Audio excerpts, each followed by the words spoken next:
This is the Horse Radio Network. This is episode 80 of the Stable Scoop Radio Show on the Horse Radio Network. Please support our sponsors as they make this show possible. Equestrian Collections brings the whole universe of equestrian shopping to your fingertips. Visit them at equestriancollections.com. And also, Easy Signs Online, the #1 farm sign company in the U.S. Order online at easysignsonline.com.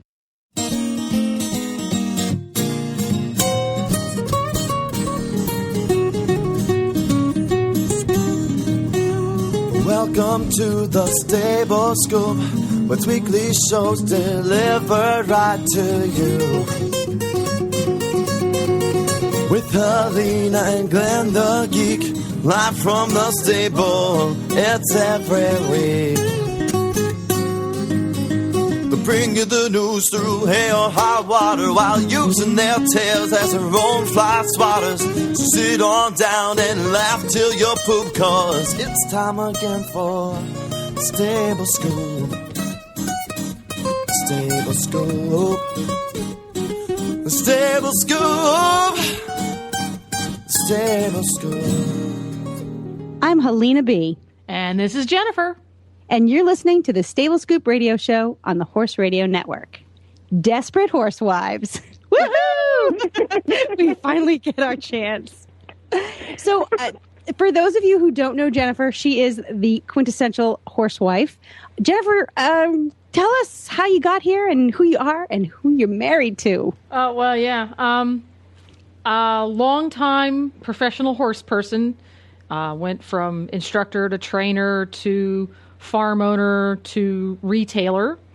And I am the luckiest horsewife around because I'm married to Glenn the Geek. Well, in addition to Jennifer, we have with us today two additional fabulous women to whom we'll speak about what life is like being married to a horse husband or non-horse husband, as the case may be. And hopefully during our chat, we'll attempt to answer the age-old question about whether it's better to be married to a horsey guy or a non-horsey guy. So let's see if we'll find out that today. So, let's catch up for a minute. I mean, you and I go way back, but we don't get to goof around as much since you've moved to Kentucky, do we? Well, wait a minute. Is that cleverly disguised? How dare you move away? Absolutely. No, we don't. We don't get to have as much up close and personal fun that we once did. That's true, and I can't deny it. And we're both too stubborn to get closer to each other geographically. Oh, we are so stubborn, but we appreciate that stubbornness. It's a quality, not a flaw. No, not at all. Well, today's our chance. We get to dish just like old times.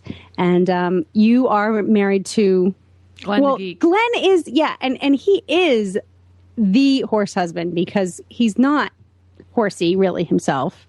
And many people will be surprised to learn. Yes, he is not. He is not a horseman. He knows a lot. He's very knowledgeable, but he's not as afflicted with the bug as we are. He loves horse people. Right. Okay.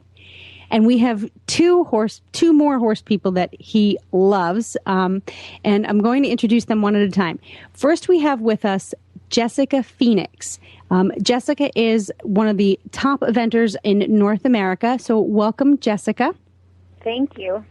Tell everybody who's listening just a little bit about who you are. For those who don't follow the eventing world, you're definitely up there. Give us the quick and dirty on who you are and what your horse career is like these days. Well, I actually live in Ontario, Canada, and I ride for the Canadian team in 3-day eventing. And we have 2 horses qualified for the Worlds in 2010 in Kentucky. And I'm actually married to a dairy farmer. That's cool. A good fit, I think. And I think it's a good fit. He understands the addiction side of it. And the time-consuming side of it. He loves good cattle as much as I love good horses. Oh, and Glenn was telling me that he's actually a cow broker. Is that the right way to say it? He's a cattle fitter. So what he does, it's almost like a hairdresser for cattle. So he flies around the world getting top cattle ready for cow shows. You're kidding me. That's awesome. He's a hairdresser. I know. That's awesome. Fun. Does he love his job? He loves it, yes. Ooh. Yeah, for sure. He's gotten to meet so many great people through that work. Now, there's also another interesting fact about you, and that's you're soon to be a parent, right? Soon to be a mother. Oh, absolutely. When are you due? Well, I'm hoping any day because it's getting rather large. Any day, and you're dinking around on the radio with us? But no, April 1st is the official due date. Oh, okay. All right. So, yeah, that's just true. It could happen anytime, but let's wait till we get a little closer to April 1st. That's going to be a trip and a half. Yeah, I can see it now. Guess what, honey? You were born on the radio. We'll walk you through it. We were having our training camp down in Florida with David O'Connor, and everyone was like, "Oh, please let the child stay in until after training camp." So we just got back last night, and we were so happy that the baby decided to wait until we were back in Canada. Are you feeling that maybe? Well, do you know if it's a boy or a girl? We don't know. We're going to wait. Okay, so I let's say. We'll call it Baby Phoenix. Do we know if Baby Phoenix are you feeling like Baby Phoenix might be coming early? Well, I'm just hoping so because towards the end of your pregnancy, they get so large that it's so uncomfortable. You can't see your shoes, can you? I can't, actually. No. That's the voice of experience right there, isn't it? Oh, yeah. I was dying to see my shoelaces after 9 months. Oh yeah, we can go back to that. There's lots we can touch on, but I first wanted to welcome our third guest, who is Debbie Laux. Debbie, did I say that right? You did. Very good. And I don't always get it right. And it's the wine. So, she has phonetics here in her show notes. How good. In red. I told you, I take anal retentive to a whole new level. So. Debbie has a special role in the horse world. You are the daughter of Monty Roberts, yes? I am. Okay. Some people say the eldest daughter. I like to say the most mature. Yeah. The wisest. The wisest, that's it. Yeah, I am. I am the firstborn. And are you also involved with horses? I am. So I like to say that I have a husband who is not involved in horses, but knows more about horses than probably any non-horse husband on earth. But then I also have a horse for a father. I have a way wide spectrum there, yeah. And I do ride, yeah. In fact, I'm giving up my ride this afternoon for this. Oh, yeah. That's big. We get that. I'm not whining. No, but we get that because you just. So from somebody living here in Kentucky who doesn't, at this particular minute, have a horse to ride, how dare you? Yeah, I know. Slap me a little bit. Slap you. Don't laugh too hard, Jessica. I'm worried about that Phoenix rising. Yeah, no kidding. So, Debbie, what's your role with your father's enterprise and that whole microcosm, which is just I love that it exists. Yeah. And tell us how you support it. Yeah, he's a little industry unto himself, but he really says he gets up in the morning, gets to do whatever he wants to do. It just so happens that he travels about 300 days a year, and most of it's overseas, which is, not the most fun thing to do anymore since all the security efforts that have gone into place with airline travel. But he always says he doesn't like traveling, but he likes getting there. And so a lot of that work is coordinated through me with promoters around the world. And basically he gets there to work with some wonderful horses and get to know a lot of different challenges and a lot of different dialects in the horse language. But he meets the horses on the day and works with them that night and goes on to the next city the next day. And so there's a lot of coordination in that. And if I had the biggest role, I would say I like to say it's keeper of the concepts, because we film everything, we record audio, we do a lot of writing with him whenever I can pick his brain, and car rides here and there and telephone conversations, just because he's done it there aren't too many horse trainers that have trained 60 and 70 years now at this point, and he likes to say he didn't get into the horse business until he was 3. Well, heck, no, he took his time, didn't he? Yeah, what was he doing those first 2 years? Oh, yeah, I know.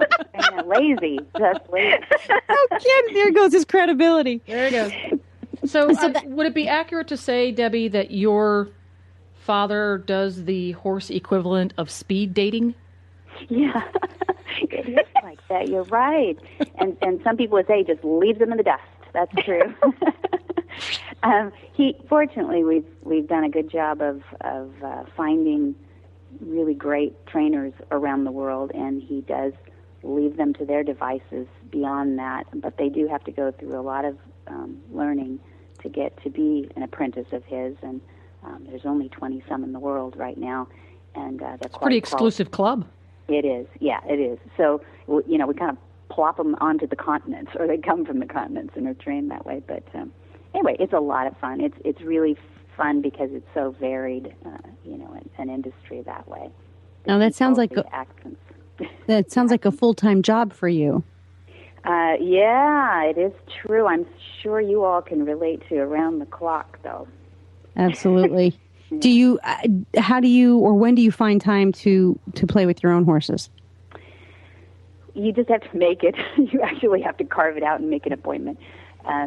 We're doing a lot of videotaping now with a couple that he's from England and she's from Australia, and they met in Colorado, and so they're very international, and they're both riders, and we all just sort of make a pact that we have to just get out there and do that a little bit so that we stay in touch and we don't get too far afield with all the tech stuff that's going on. But Glenn the Geek has got us involved in with all the social media and all the things that you can. I see Jessica on here with all kinds of Facebook and Twitters and my goodness, look at you, girl. You got all kinds of tips on here, and yeah, you look beautiful in here, Jessica. Oh, thank you. Yeah, quite the eventer. It's beautiful photography. So Debbie, you can talk on podcasts and surf around your computer at the same time. Oops. Yep, caught me. I can't even figure out which mouse goes to which computer. This mess over here. I'm sitting in Glenn's realm right now, and frankly, a little scary. Yeah, that's intimidating. I've seen Glenn's realm. Even that would get me. I wouldn't want to touch anything. Well, something could explode. I mean, come on. Well, that would be like me cooking. My husband is not horsey at all, and I am not a foodie at all. He cooks, and tonight I was cooking for my daughter, and because I could eat out of a can, ask Jennifer, she knows, or cereal for breakfast, lunch, and dinner 3 times a day. But I decided that I was going to make something nutritious for my 7-year-old. So I'm chopping up some garlic and some olive oil, and I've got things steaming. And do you know that I had to dump the oil and the garlic 3 times because I burned the garlic. Burned it. Oh, no. Hey, Helena, usually on the back of the stove, they have these little round things that have like a little white dot at one edge. You can turn those. Turn them down? Yeah. That requires like multitasking and timing and rhythm of chopping and cooking. And, I can find a spot. I can find a spot to a fence, but I can't. Maybe a color-coordinated cookbook. Ingredients in red, cooking techniques in blue. You need to patent that idea. Yeah, that's actually not a bad idea.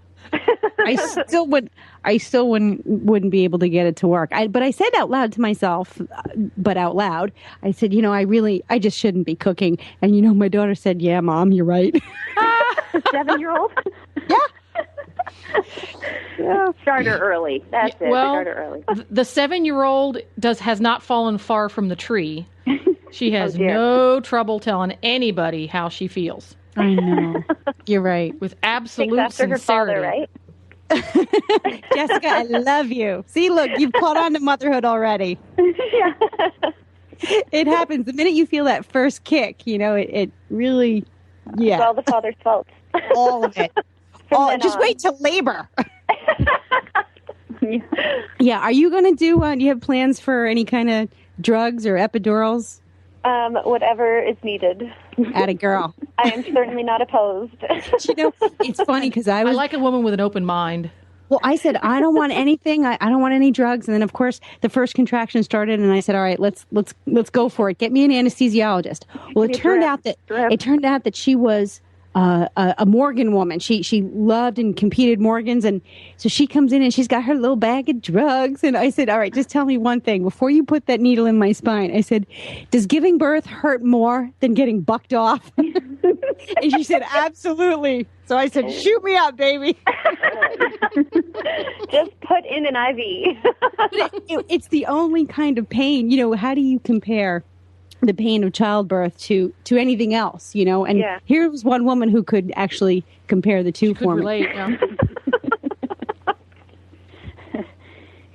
Dad said that when he was over in England, he actually last year he lost a bunch of weight over a couple of years, and finally he had a gallbladder attack, though, which is, I guess, a consequence of losing weight quickly sometimes. Yeesh. Put that in your memory bank, just in case you decide to lose weight. No, I might have a gallbladder attack. I'm going to go with that. But he went into the emergency, and socialized medicine, or you've probably heard about it. And they said, you're going to have to wait in this room for a while. And he said, oh, my God, this is really painful. And they said, yeah, it's as bad as having a child. It's like childbirth. And it was a male doctor. He said, how do you know? How would you know? Good point. Nice try.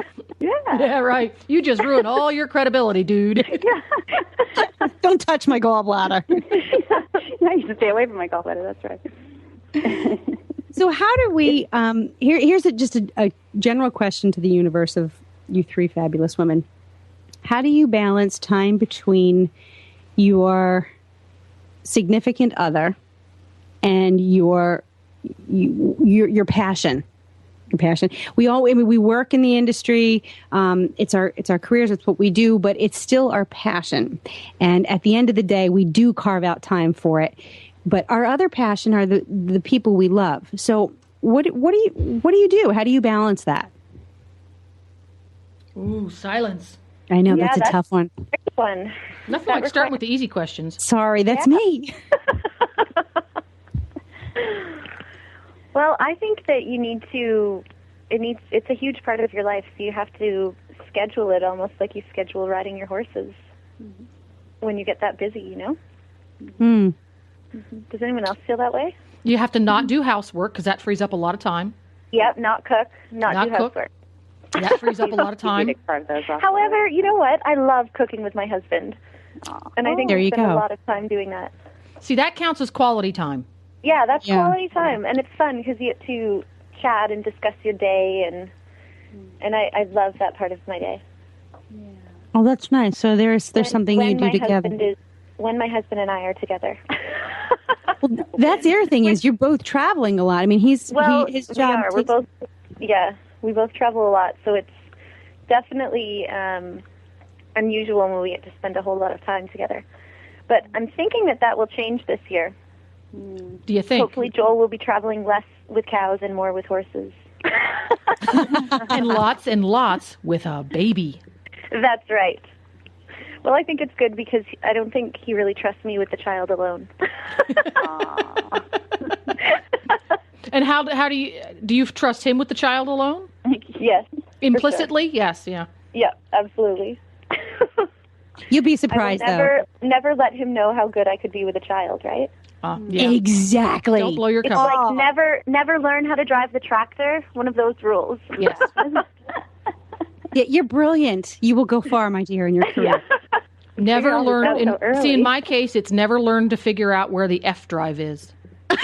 I have no idea what letter drive it is, honey. Can you come help? That's right. Good job. Now, Debbie, how do you keep things going with your hubby? Balanced with the hubby, yeah. That's true. Well, we both work out of the home, which is interesting. So I guess that's a blessing, because if we had to go in separate circles all the time, I don't think we would have been married 30 years this year. Woo! Wow. Congratulations! Wow. Isn't that amazing? I know. We were talking about this at dinner the other night, Jennifer, weren't we? Yes. 30 years with no gaps. Yeah, that's right. Thank God, nothing. No breaks. No breaks, no vacations. No, well, if we do, it's you incorporate it. Like Dad went to Guatemala last year, and it was at Thanksgiving because they don't have Thanksgiving in Guatemala, right? So they were having a big event, so we just took the whole family down there, my mom and my sister and my 2 kids, and so you kind of just make it part of your lifestyle, I think, don't you? I think that's a good word for it. You to make it part of your lifestyle. It's just part of your daily existence. Yeah. What does your husband do, Debbie? He's a financial planner. Okay, so he does work from wherever he's at. Yeah, he literally does, and as long as you can get online, you can pretty much rule the roost.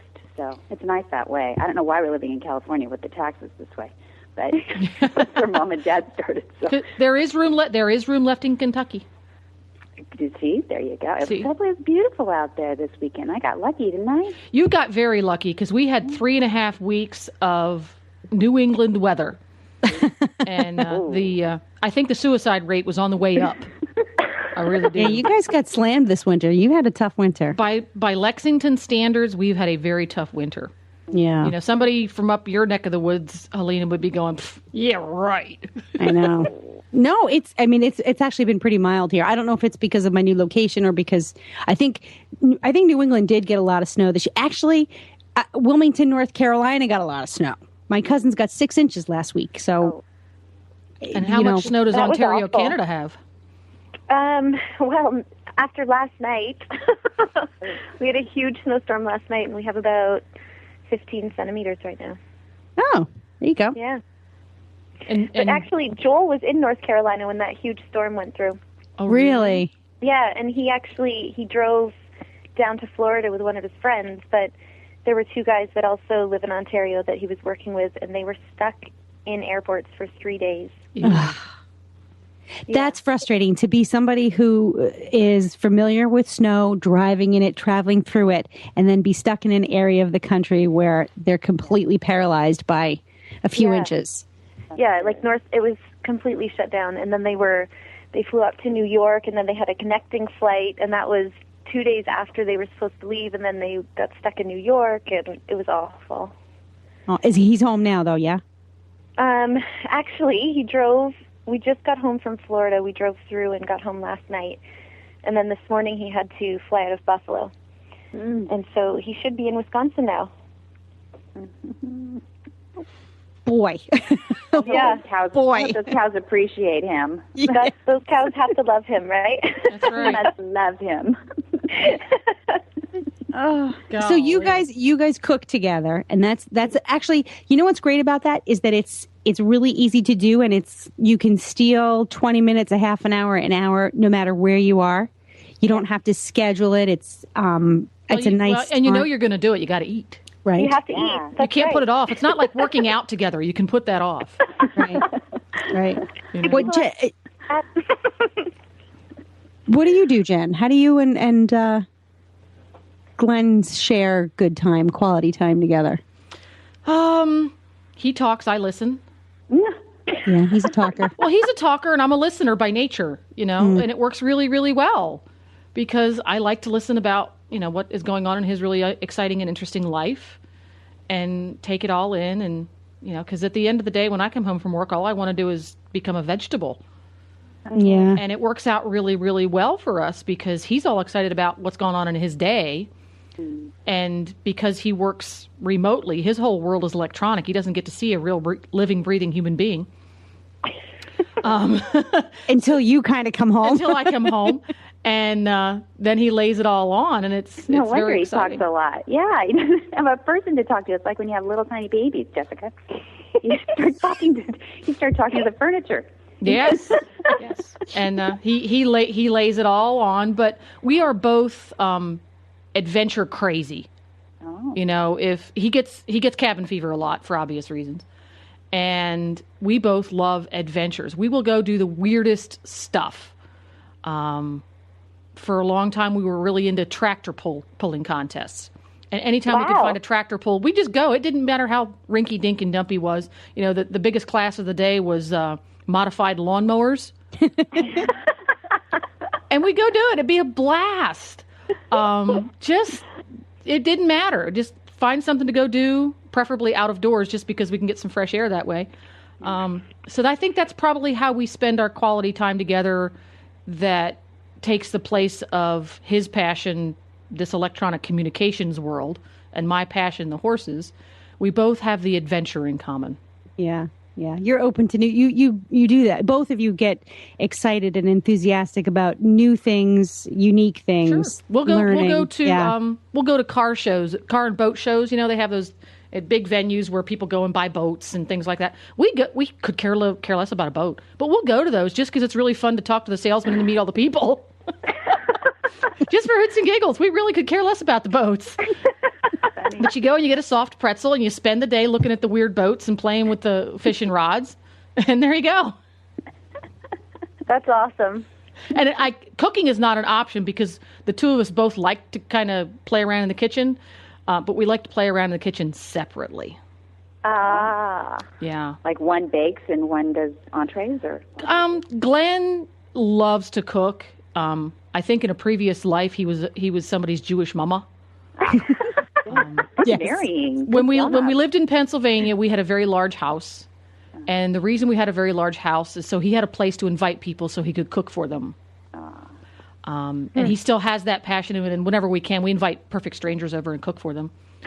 And I enjoy fiddling around in the kitchen a little bit, but we have both found that if we're both in the kitchen at the same time, it's a little bit like the first time you toss that mare out into a field of geldings. It's just not pretty. No. No.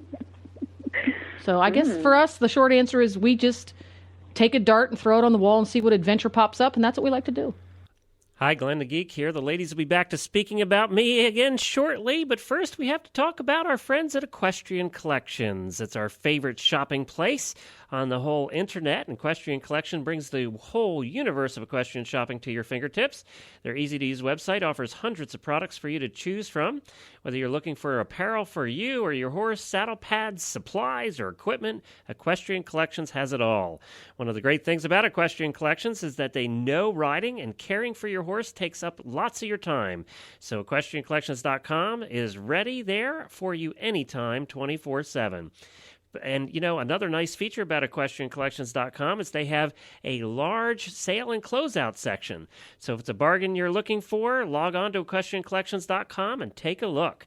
If you're interested in the latest technology or leading-edge gear, you can find it there, too. Just visit EquestrianCollections.com and see for yourself. They put the whole universe of equestrian shopping at your fingertips at a price you can afford. How long have you been married? 25 years or 25, I think. Yeah. Wow. We're getting up there. That's awesome. You're a grown-up. Yeah. I'm getting to that age group where my intrinsic market value is going to go down. I'm going to become the school horse, on the school horse string now. Oh. You get to be 13 years old. Hey, you know what? They are irreplaceable. That's right. That's right. That is right. But you know, Jen, we need to get you something to ride quick. It's been way too long. The horse metaphors are getting kind of sick, aren't they? Oh boy. Yeah, you are way overdue. Yeah, I am. Yeah, you need something to obsess over. Yeah, you're probably right.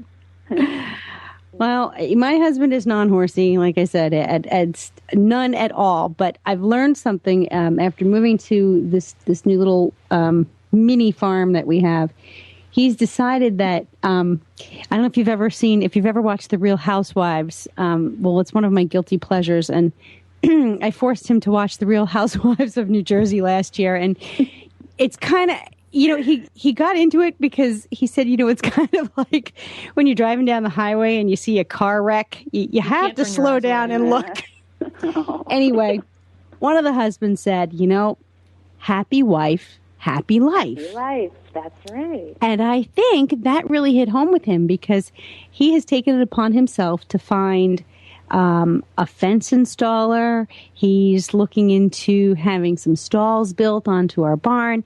He's really taken it upon himself to make sure that we can bring our horses home. So and he's enjoying it. So I think this may be a whole new chapter in the horse husband book. So he's going to become Peter. the gentleman farmer. Yeah, well, he's got it in him. Oh, You gosh, know? yes, does he? I can just see him out there with a herd of goats. Oh, Oh, put him out there with a herd of anything. Give him a hammer, something to do, a fence to fix. Yeah. You know, I think some guys just aren't. It's not the horses that they're into, but the lifestyle. Yeah, the lifestyle, yeah. Yeah. So we'll the see. tools. Cross your fingers. Yeah, I'll let you know it. I'll let you know it next year's episode. He's going to be the Edward Scissorhands of fence building. Nice. If he loses motivation, you can let him watch The Real Housewives of Orange County. Right there. I know. I said, honey, I could be like that. Can you imagine?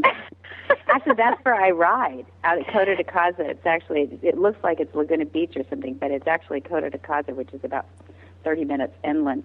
And that's where I ride, around those houses and everything. Isn't that Really? fun? Wow. Yeah. Oh, boy. I've actually never seen this show, so I should say that before I start talking about it. But the houses are right there, and it's beautiful. It is beautiful, and I don't know where those women live.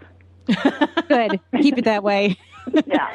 But I'm Not looking surprised for that, I mean, they don't show, they show just their little enclaves and their gated communities. But looking at the small snapshot that they give you of that area, I would never think that it was horse friendly or a place that you could ride. Cool. Very cool. In fact, Dad just did a demo out there in December, and people came out of the woodwork because they've got tons of horses in the whole area between San Juan and Capistrano.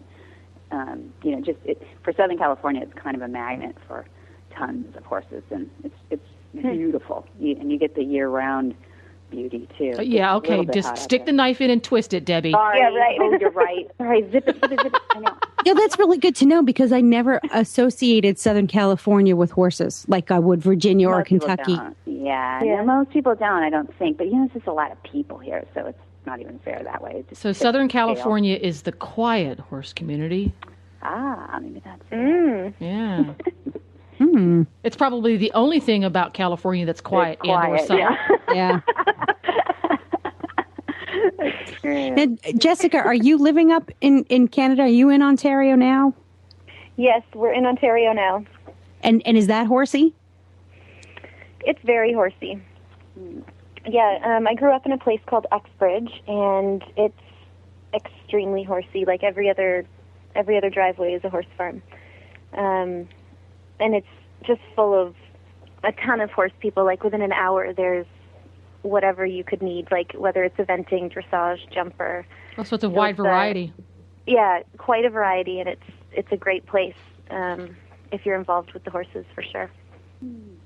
Pretty cool. Now, did you grow up in that part of the country, or did you and your husband move there when you got together? We actually grew up about 20 minutes away from each other, and then we met just as we were getting out of high school, and at that point we were living one road away from each other. Oh, my. So did you know Yeah. each other existed growing up, or did you just, Actually, one of the girls that I used to ride with, her, I guess, stepfather said, "Oh, Jessica, I have a boy for you. You guys would just be perfect." And it's actually Joel's uncle. Oh. And he told me that when I was maybe 11 or 12, and I never met Joel. And then when I did meet him, I actually said that at our wedding. I said, "We have to thank Uncle Keith because he told me." Oh, that's a hoot. Yeah, it was pretty funny. Yeah, that Pretty doesn't awesome. happen anymore. That's pretty amazing. Does your uncle have a favorite group of numbers? I know. We need to find that out. Let's go to the track, huh? Yeah. Well, yeah, they still have the Powerball here. Go to the track, buy some lottery tickets. You bet. It's that whole adventure thing. Perfect. It puts a new swing on his equestrian singles, That's right. It'll be the latest craze, yeah. He'll be like the millionaire matchmaker. Oh, there's another one. God. These people are crazy, though. And they say horse people are crazy. Watch one of they these make horse episodes. people look tame, huh? Yeah. Absolutely, yeah. Yeah. That's So- why I watch it, I think. So it makes me feel better about myself. Well, yeah, it's kind of like you watch the early rounds of Idol. Somehow singing in the shower, you sound so much better. Yeah.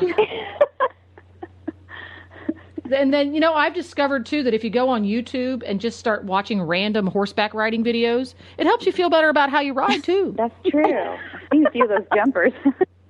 Oh, my gosh. There's some horror stories out there. There's one going around with that. Did you see the one about that poor man? Or actually, not the poor man, the poor horse. I know you've seen it because it's going around like wildfire. He's just... I don't know where he is. I'll have to put it on. You have to put it up in the show notes now. But it's painful to watch. I know. There's some very generous horses, aren't there? Oh. Yeah, keep people Absolutely. on them sometimes. Yeah. Yeah. But, you know, sometimes a good thing they can't talk. That's what the buck is for. That's what the buck is. That's right. That's right. How to punctuate your sentence. Exactly. The exclamation mark. Let's see how I can tell you this in a way you'll understand. Heave ho. What part of thud don't you understand? I know. Oh, I like that. That'd be a great T-shirt. T-shirt, yep. What part of thud don't you understand? That's good. That is perfect. See what happens when four horsewomen get together? Yeah. We just have these visuals, don't we? I had a guy come to my house the other day to test our wells, and he saw my girth hanging over my door. You know, your stuff is all over the place. So he said, "Oh, you're a horse person, huh?" And I'm looking around the house, and I'm like, "What does he see?" I'm like, "My saddle's tucked away neatly. How does he know?" And he pointed to the door. I said, "Oh, my girth. Now that's only another horse person would know. Like your average Joe wouldn't figure out what that was." Yeah. So he said, "Oh, my wife rides dressage." Well, wouldn't you know? In less than 20 minutes, he had me on the phone with his wife. He lives 2 states away. I was like, no "Here, way. talk to my wife." Not only did I talk to his wife, I talked to his wife for almost a half an hour. Oh, Now- my God. Now, he is a good horse husband. Yeah, and he's not. I said, "Are you into horses?" He said, "No, I'm into cars."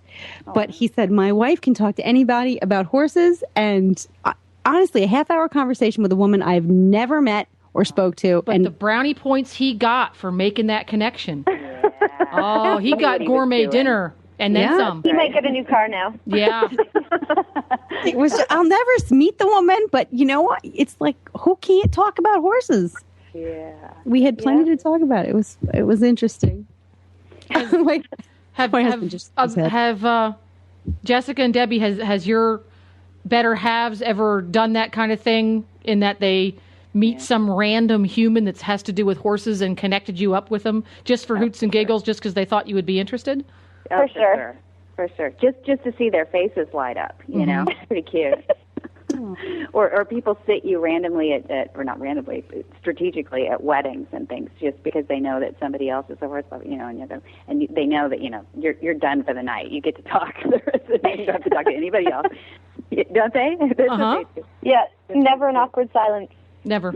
Now, as horse women, if we were planning that same wedding and we had somebody coming to that wedding who maybe didn't know a lot of people at the wedding, and we knew that person was just bonkers for handguns. They belonged to the shooting club and they had a collection.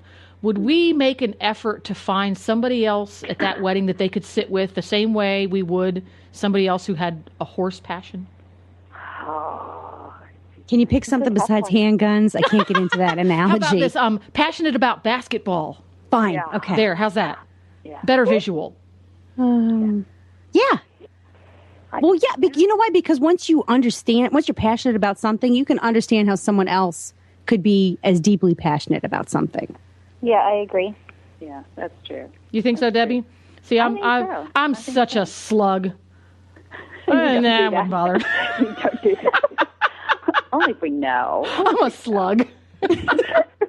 Like, who cares? The horse community is just so tight, though, so everybody knows. I mean, either that or we smell funny. I don't know. But, everybody knows you're involved in the horses, and they kind of shovel you together. But I think they want to keep us away from everybody else is what it is. Is that it? Maybe. Yeah. Put all the horse people together. We don't want them to, rock the boat, cause issues. Yeah, I think they're pretty curious about us, actually. I'm surprised they don't mix it up more often just to stick us in strategically to see what we say. Yeah? That's what this podcast is all about. Well, and what do you say? I mean, like Jen and I can talk for hours over analyzing I don't know, a Canada part or a video. So just you can get so deeply into a conversation. Then you have, let's say, your husband to talk to. How deep can you go with them? Like, how much do they understand, and how engaged can you get them in a conversation? And then take it another step further. What does the conversation sound like when you talk to somebody who doesn't know anything about horses? Well, I think that's an interesting difference too. Is the spouse who he's going to learn a certain amount just through osmosis. Mm-hmm. So Debbie, go to town. Tell us your point on that one. Well, it's like I said earlier, I think my husband knows more about horses than a non-horse person, that I've ever met. So he enjoys the psychological angle of it, the whole language part of it. Cracking the Code was the name of an article that was written about Dad because of the language thing. I think he can talk longer than I can about the same subject in some ways, because we'll get into things like, what's the most common language on Earth? And, that's great for cocktail parties because it's bioluminescence, right? And, like, all the fish, can swim without hitting each other in thousands and thousands of numbers and stuff. And so, you're great at a cocktail party with all that stuff. So, and it always rolls back to the horses because it's the horses' language. It's Dad coined it as equus. It's a language of gestures, like signing for the deaf. And they have dialects, but all the horses over the whole earth speak the same language. The gesture reaction is the same all over. And we do gestures in a predator stance, because we are predators. We have hands like this and, eyes set in front, like a predator. And we smell like a predator to the flight animal. And those things, you just watch people, gather around my husband and listen to these things with like, wow, he knows a lot about horses. But it's just the osmosis, like you said, of being around the interest in the community and the interest of animals. I think most people have an interest in animals, and I think that comes across whether it's horses or not. But most people, the one thing that's interesting, you can test people with this, but we're around carnivores as a society, mostly cats, dogs, right? That's the biggest pet. And people are not so much around flight animals. So they don't quite understand the whole reward and pressure off with flight animals that you have with a carnivore that earns its food, They do tricks for food. So you can kind of tweak their brains with that too, which is kind of fun. So it's fun to hear Tom talk about that. And so it's easy to take the perspective that he has such an insight into, the part of the horse that he has such great insight into, the horse's language, and somebody who has never so much as laid hands on a real live breathing horse can relate to a conversation very comfortably because you're talking about languages versus bench knees. Or even people that have been around horses their whole lives. But right. It's universal. Anybody can take that in and really grasp that conversation and find it interesting versus somebody who wants to talk about horses from the point of view of its mechanics or its competitive appeal or something like that. Right. Yeah, or if you go back to my grandfather's, the 50s, he wrote a book, and his was like the Bible of horse training back then, but it was like, get them before they get you, Right. So that's a completely different mindset. If somebody grew up with a plow horse in the backyard, they may have always been somewhat intimidated by the size and think that it's something that you have to beware of or be careful of or something like that. And when you start talking about this 1,100-pound animal being slightly afraid of you, that's just a different tweak for people, even if they've been around horses. It's kind of fun. That's a great conversation starter because I think you're right. A lot of people are. Yeah, thank you. I'm making little notes here, a list of next cocktail party. How I can turn the conversation to horses without really trying. Because, usually I'm like, horses? And then I go, blah, blah, blah, blah, blah, blah, and everybody's eyes glaze over. Yeah, that's right, glaze. With a glass of wine. Now, Jessica, your husband, because he also works with a flight animal, there's something at least in common that you understand each other on a level that a lot of husbands and wives probably don't. Are your conversations comfortable about your what you are both involved in? Yeah. I think the greatest thing about Joel is that he completely understands like the passion and how much time commitment and the competitiveness of everything. And I think that's one of the reasons why our marriage works so well, because we understand that, like, when you have to be gone, or when you have a really big show, or even when your animal's just looking really good, it's nice to be able to have those conversations with each other. And even though I don't know a whole lot about cows and he doesn't know a whole lot about horses, we can understand that on that level. Yeah. So that's been really fun, for sure. Well, I think I mean, it's been almost an hour that's gone by, and I have to start wrapping this up. But what I want to do is the last question of the night. We could probably talk for 4 more hours about this. Is, do you think then, based on your experience, that it would be better to live your life with a horse husband or a non-horse husband? I love being married to a non-horse person. Because I think at the end of the day, when you've been completely consumed with horses, it's so nice and refreshing to be able to talk about something else at the end of the day. Yet at the same time, and at the same time, someone that understands what you've been doing, like what you've been putting yourself into all day, and I love it. Oh, That was good. that was very good. Yeah, brownie points for Jessica. Yeah. There's going to be a dozen roses sitting at home for somebody. Okay. How about you, Debbie? Oh, yeah, I'd have to echo that. That was good. Why did we let her go first? Yeah, She's the smart one of the bunch. A tough act to follow. good pick. I'm kind of curious about Jennifer. Oh, now the pressure's really on.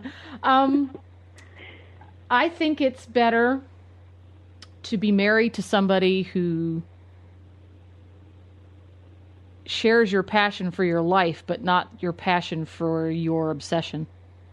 For the very same reason that Jessica said, is that for me personally, it has forced me to become a more well-rounded person. Yes. Left to my own devices for the past 25 years, would not have had the nifty, interesting, wild and crazy adventures that I have.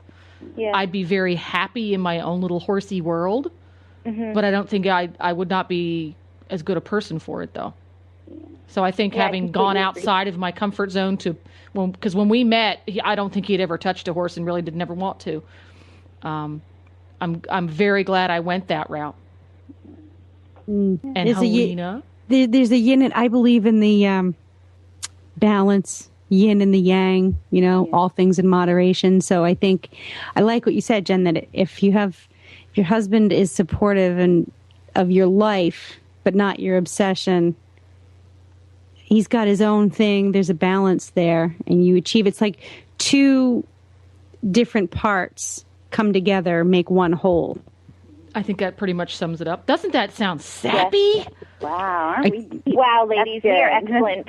This is why we only do this once a year. Phew, that was exhausting. I'm getting a sugar rush here. Well, that was very good. I hate to wrap this up because we could go on with the sappiness for 4 more hours, but I want to thank you from the bottom of my heart. I am the queen of sappy. I love that you all came on and talked about things that are pretty personal and fun and funny, and that this, for us, this is kind of fun. We made light of it, but I bet there's a few people out there who are listening and really wondering what it means to have a good relationship. And I think you know it in your heart. You follow your intuition. You use that same intuition when you work with your horses.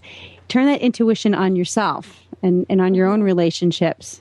And it's so sappy, but I'm going to say it.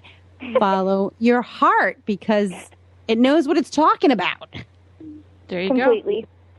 Right? All right. Sappiness over.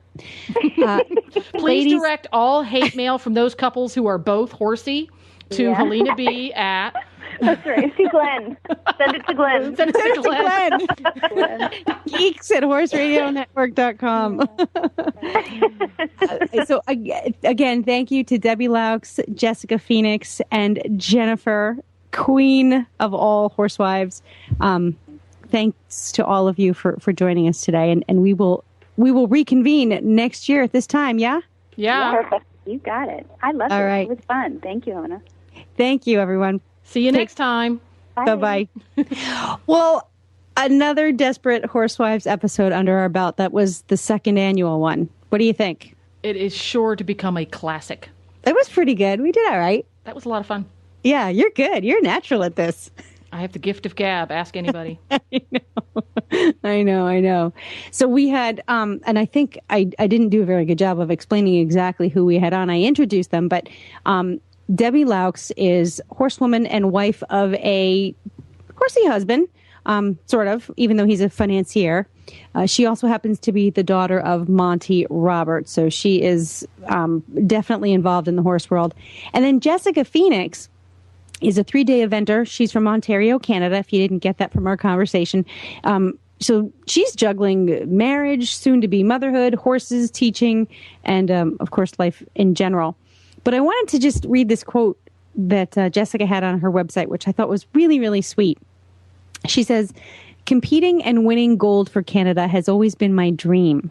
Representing my country at the Pan American Games in 2007 brought me one step closer.